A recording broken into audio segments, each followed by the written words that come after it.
opportunity, super rich, super attractive, or super genius, and why?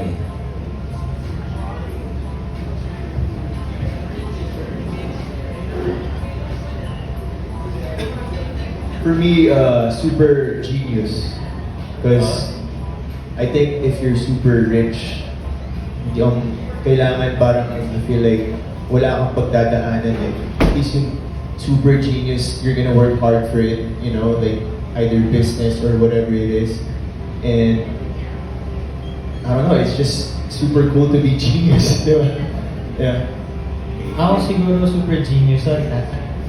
So ako siguro super genius din. Kasi baka makaisip ako ng genius ways para maging super rich. Diba? Eh baka maging super attractive ako kasi super genius ako.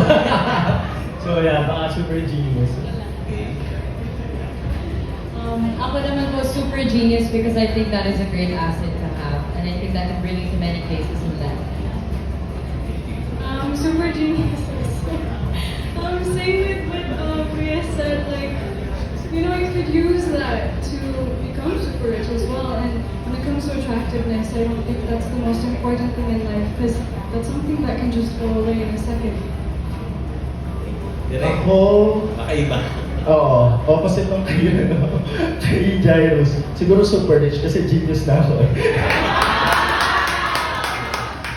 So joke, and then, I mean, of course, gusto mo rin syempre definitely maging genius ka, diba? Parang kung matalino ka ng tao, parang alam mo na kagad kung ano gagawin mong decision sa life mo eh. Thank you and congratulations. Thank you.